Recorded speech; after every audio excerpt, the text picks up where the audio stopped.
JNTUK 10వ స్నాతకోత్సవం ఈ నెల 31వ తేదీ బుధవారం ఉదయం 10:30 గంటల నుండి అలుమ్ని ఆడిటోరియంలో నిర్వహించనున్నారు. స్నాతకోత్సవం సందర్భంగా 2022-2023 విద్యా సంవత్సరంలో ఉత్తీర్ణులైన విద్యార్థులకు డిగ్రీలు ప్రదానం చేస్తారు. దీనికి సంబంధించి మంగళవారం ఉదయం వీసీ కాన్ఫరెన్స్ హాల్లో మీడియా సమావేశం నిర్వహించారు. సమావేశానికి director academic audit and PRO professor CH Saibabu అధ్యక్షత వహించి స్వాగతం పలికారు.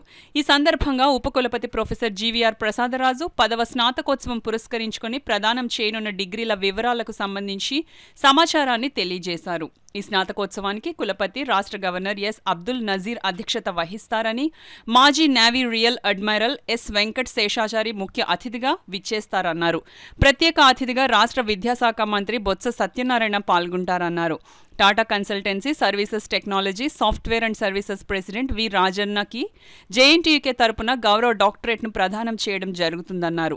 ఈ నెల 31వ తేదీన జరిగే స్నాతకోత్సవ వేడుకలకు పాలక మండలి సభ్యులు, మాజీ ఉపకులపతులు, అతిథులు, విద్యావేత్తలు, రాష్ట్ర ఉన్నత విద్యామండలి అధికారులు, ఉన్నత విద్యాశాఖాధికారులు, జిల్లా అధికారులు, విద్యావేత్తలు, JNTUK teaching and non teaching staff, PhD award గ్రహీతలు, గోల్డ్ మెడలిస్టులు, పూర్వ విద్యార్థులు, తల్లిదండ్రులకు ఆహ్వానం పలుకుతున్నట్లు ఉపకులపతి తెలిపారు. ఈ మీడియా సమావేశంలో rector professor KV Ramana, registrar professor L Sumalatha, OSD D Koteswararao, R and D director professor V Ravindra తదితరులు పాల్గొన్నారు. సో ఈ రకంగా వైస్ ఛాన్సలర్గా 3 ఏళ్ళలో 3 కాన్వకేషన్ కండక్ట్ చేయడం కూడా, ఆ 3 ఏళ్ళకి కూడా ఫస్ట్ కాన్వకేషన్ కరోనా ఉంది కాబట్టి గవర్నర్ గారు ఆన్లైన్లో అటెండ్ అయ్యారు. మిగతా 2 కాన్వకేషన్లో కొత్త గవర్నర్ గారు ఫిజికల్గా రావడం అన్నది, ఎందుకంటే మే 31 నుంచి జనవరి 31 విత్ ఇన్ 6 మంత్స్ ఆర్ 7 మంత్స్లో మన జేఎన్టీయూకి ఇంకొకసారి గవర్నర్ గారు రావడం అన్నది కూడా చాలా ఆనందంగా ఉంది.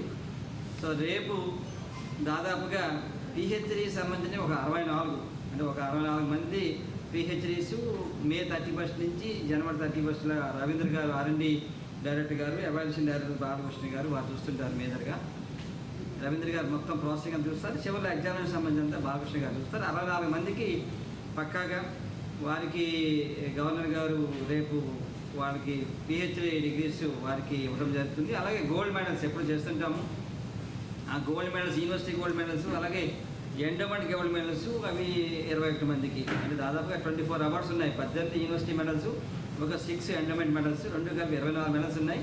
అందులో 27 మంది స్టూడెంట్స్కి వచ్చున్నారు. వాళ్ళందరూ 28 మంది స్టూడెంట్స్ కూడా రేపు వస్తున్నారు. అలాగే పిహెచ్డీస్లో 64లో 59 మంది పిహెచ్డీస్ డైరెక్ట్గా వస్తున్నారు. ఆ 2 చేస్తాం. అలాగే యూజీ పీజీ సంబంధించిన డిగ్రీస్, అంటే మన అకాడమిక్ ఇయర్ అంటే 19లో జాయిన్ అయ్యి 23లో బయటకు వచ్చాయి, అంటే 22-23లో అకాడమిక్ ఇయర్లో బయటకు వచ్చే ఇంజనీరింగ్ విద్యార్థులు యూజీ అవ్వచ్చు, పీజీ అవ్వచ్చు, మనకి దాదాపుగా ఉన్న 5 డిస్ట్రిక్ట్స్లో మనకి జేఎన్టీ కార్నర్ పట్టి మీకు తెలుసు, ఈస్ట్ వెస్ట్ కృష్ణా గుంటూరు ప్రకాశం 5 జిల్లాల్లో సంబంధించిన విద్యార్థులకి 19-23 వారు బ్యాచ్ వారికి, 22-23లో అకాడమిక్ ఇయర్ కంప్లీట్ అయిన వారికి యూజీ అండ్ పీజీ డిగ్రీస్ అనేది కూడా మేము 40,000 ఉన్నారు వాళ్ళు, దాదాపుగా అన్నీ కూడా కంప్లీట్ చేస్తున్నాము. అన్ని రంగాల్లో అన్ని రకాలుగా కాన్వకేషన్ రెడీగా ఉన్నాము రేపు జరగబోయే కాన్వకేషన్కి. అలాగే అకాడమిక్ ప్లానింగ్ డైరెక్టర్ గారు ఏంటంటే convocation procedure minute to minute ఉంటుంది. అలాగే దానికి సంబంధించిన గవర్నర్ గారు స్పీచ్ ఉంటుంది. అలాగే మినిస్టర్ గారు honourable education minister Botsa Satyanarayana గారు స్పీచ్ ఉంటుంది. అలాగే చీఫ్ గెస్ట్ వచ్చి ఆయన పేరు వెంకట శేషాచారి గారు. చీఫ్ గెస్ట్ వెంకట శేషాచారి గారు. ఆయన ఆలమినస్, ఇక్కడ ఆలమినస్గా ఇక్కడ చదివినారు, ఆయన అభ్యసించారు. అదే చదవడంతో పాటు ఆయన ఎయిర్ అడ్మిరల్గా ఇండియాలో లెవెల్లోనే టాప్ 2nd 3rd